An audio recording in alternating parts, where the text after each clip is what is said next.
cette session d'information du journal de la ville, mesdames et messieurs, voici les sommaires.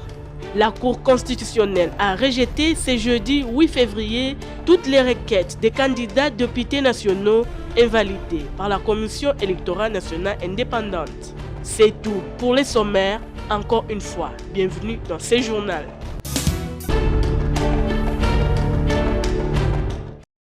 Après l'avoir désigné informateur pour identifier une coalition majoritaire à l'Assemblée nationale, Augustin Kabouya a été reçu le mercredi 7 février 2024 par le président de la République, Félix-Antoine Tshisekedi Tshilombo. L'informateur Augustin Kabouya a un délai de 30 jours renouvelable une fois qui permettra in fine la formation des nouveaux gouvernements. Le secrétaire général de l'UDPS consultera les partis, regroupements et personnalités politiques de toutes tendances confondues appelés à siéger à la Chambre basse du Parlement. Augustin Kabouya rendra les conclusions de sa mission au président de la République, Félix-Antoine Tshisekedi Tshilombo.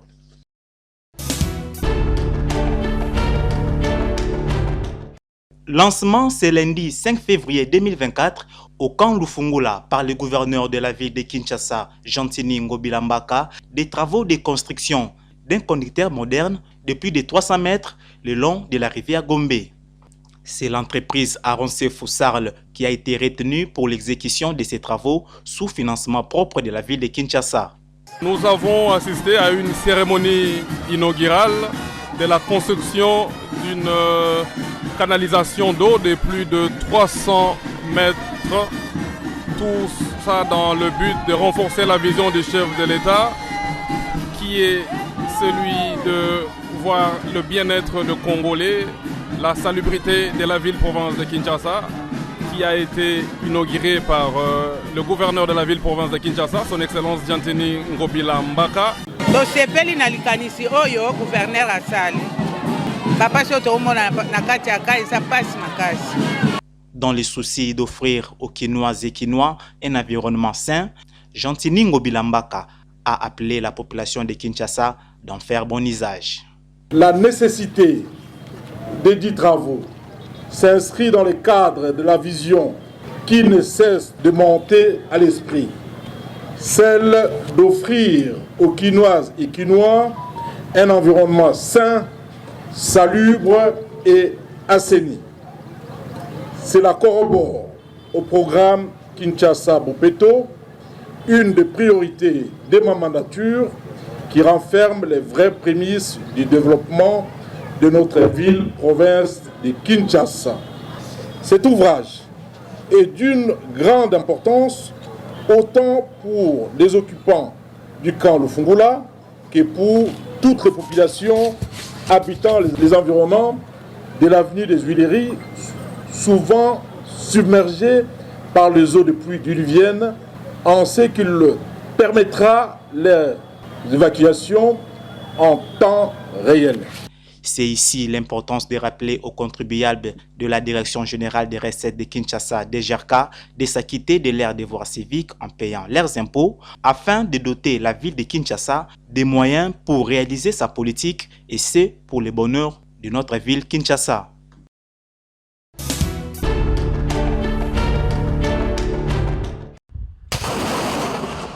La guerre dans l'Est de la République démocratique du Congo, le FARDC sont condamnés à réussir. C'est une question existentielle, rassure les porte-parole de l'armée congolaise, le général-major Sylvain Ekenge Bomoussa FOMI au cours du briefing presse spécial organisé ce mardi 7 février 2024 par le ministre de la Communication et Médias Patrick Mouya Katemboué. Le général Sylvain Ekenge a profité de ces face-à-face avec la presse pour demander à l'opinion de faire très attention avec des images diffusées dans les réseaux sociaux. De manière générale, la situation militaire sur le terrain est caractérisée par d'intenses combats entre nos agresseurs et les FARDC. Et les combats sont autour du contrôle aujourd'hui de la partie RN2 située entre Sake et Minova.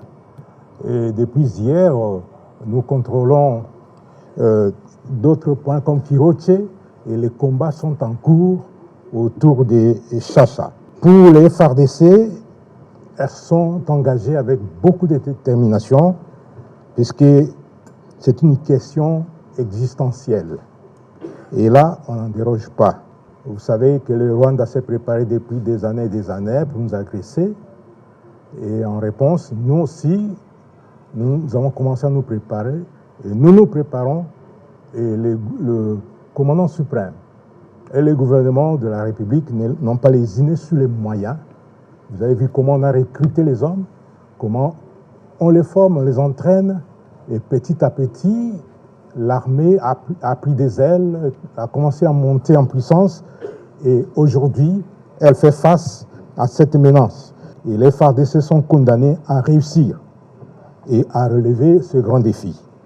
Nous saisissons cette occasion pour apaiser les esprits et rassurer nos populations du Nord Kivu et des environs. Les FARDC sont obligés de se battre jusqu'à la dernière goutte de sang. Nous vous demandons à vous, les journalistes, de nous accompagner comme vous savez le faire et comme vous l'avez déjà fait pour ne pas préparer le lit de l'ennemi. Il faudrait que nous puissions faire attention aux informations qui circulent. Concernant la décision de déclarer la guerre contre les Rwandais, comme l'avait promis le chef de l'État, Patrick Mouya Katembwe estime que, dans les conditions actuelles, une guerre ne peut pas être déclarée. Dans les conditions actuelles, une guerre ne peut pas être déclarée parce que vous savez que nous sommes en phase d'installation de nouvelles institutions et que même si le président de la République le voulait, dans ces conditions, constitutionnellement, on ne serait pas en mesure de le faire. Les plus importants, c'est peut-être pas cela pour le moment. Les plus importants pour le moment, c'est de savoir ce qui est fait pour restaurer la sécurité dans ces parties du territoire national. Et vous avez suivi tout à l'heure ce que le général a dit en liminaire de ce qui s'est fait sur terrain, parce que la vérité, c'est que beaucoup de ces opérations, lorsqu'elles se déroulent, lorsque par exemple le pylône ou lorsque nos drones entrent en action, on n'en fait pas forcément la communication, mais aujourd'hui, s'il faut dénombrer les victimes rwandaises, on en compterait par centaines. Les personnes vivant avec handicap saluent également la réélection du président Tshisekedi à la tête de la magistrature suprême. Pour Kapempe Amisi Billy Léon, président de la FECOPEA, le bilan du premier mandat du chef de l'État, président de la République Félix-Antoine Tshisekedi, dans les donnes handicap, est positif avec plusieurs avancées significatives. Qui a eu plusieurs avancées significatives où je peux rappeler la volonté politique affichée par le président de la République et son gouvernement en énumérant d'abord la création d'un ministère délégué dédié aux personnes vivant avec handicap et autres personnes vulnérables. Une première, la promulgation de la loi organique portant protection et promotion des droits de la personne handicapée et la mise sur pied d'un secrétariat général dédié à ce ministère, pour ne citer que cela. Pour le nouveau mandat du président Tshisekedi, le président Kapempe Amisi souhaite que plusieurs textes légaux en rapport avec les personnes handicapées soient matérialisés. Je rappelle qu'au niveau de la matérialisation, les différentes dispositions des textes légaux auxquels la République est signataire aujourd'hui posent problème. Et parmi les mesures collectives que je souhaite voir ardemment au cours de ces nouveaux mandats, la représentation des personnes vivant avec handicap dans les institutions, à tous les niveaux, où nous attendons la réparation de cette discrimination. Parlant du recrutement qui se fait au sein du secrétariat général des personnes vivant avec handicap, que ceci puisse réellement profiter aux concernés. Car vous êtes sans ignorer que les personnes en situation de handicap ont été longtemps marginalisées dans d'autres ministères. Je vais également rappeler aux acteurs politiques que parmi les indicateurs clés de performance de l'action gouvernementale, la prise en compte de la donne handicap sur les décisions en faveur des populations en fait partie. et s'avère très nécessaire. Et c'est cela contribue même aux valeurs qui élèvent notre humanité aujourd'hui. Messieurs les journalistes, tout le monde écrit de la conjoncture. À plus forte raison, les personnes vivant avec handicap. Brassard noir porté au bras droit en signe du deuil, main sur la bouche, doigt pointé sur la tête, comme pour dire on tue à l'est de la RDC, mais tout le monde s'était. C'est dans cet état d'esprit, de tristesse et d'amertume que les léopards de la RDC ont joué le match des demi-finales contre les éléphants de la Côte d'Ivoire. Une rencontre qui s'est soldée par un but à 0 en faveur des éléphants de la Côte d'Ivoire, éliminant ainsi la République démocratique du Congo de la course du trophée. Sunday's lineup. Called in again, and Fofana, he hasn't held on to it. Referee says he was impeded. He was going for the second catch and then the foot. He got struck there. Single. À Kinshasa, les Congolais saluent le message fort et les gestes de solidarité du staff technique de l'équipe nationale de la RDC envers les victimes de l'agression de l'Est de la RDC. Agression banale de l'autre, agression banale depuis Kala. Alors, si on va faire des assises, on va bien. Pour le la paix milimo ya bateau et sur Bakufa, bah il peut soutenir Bango. Bon, j'ai compatis avec eux. J'ai apprécié l'idée des joueurs. D'abord, on est déjà dans les cas des réseaux sociaux. J'aurais mieux souhaité que cette initiative est bandée.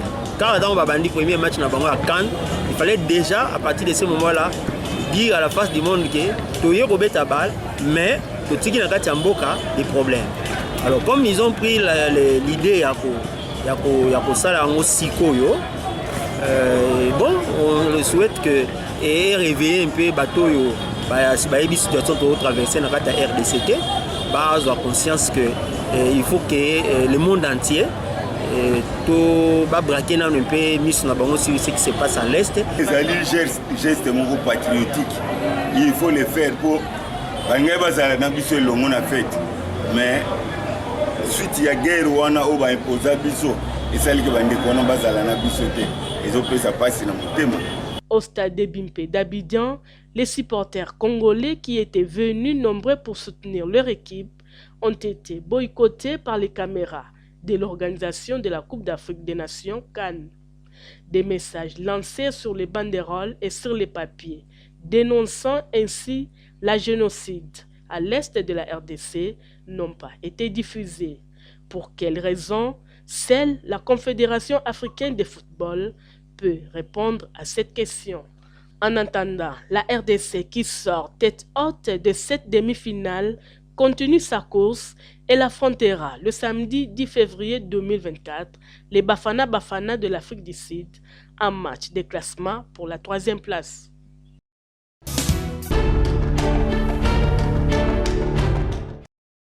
La Direction générale des recettes de Kinshasa, DGRCAN en sigle, rappelle les contribuables, personnes physiques et morales, assujettis à la retenue sur loyer que l'échéance pour s'acquitter de leurs obligations fiscales du mois de janvier 2024 est fixée au plus tard lundi 12 février 2024. Dépassé ces délais, les retardataires s'exposeront au paiement des amendes conformément aux dispositions légales et réglementaires en la matière. Celui qui paye mal paye 2 fois. Signé Miché Moussaka Mayelenkai, directeur général.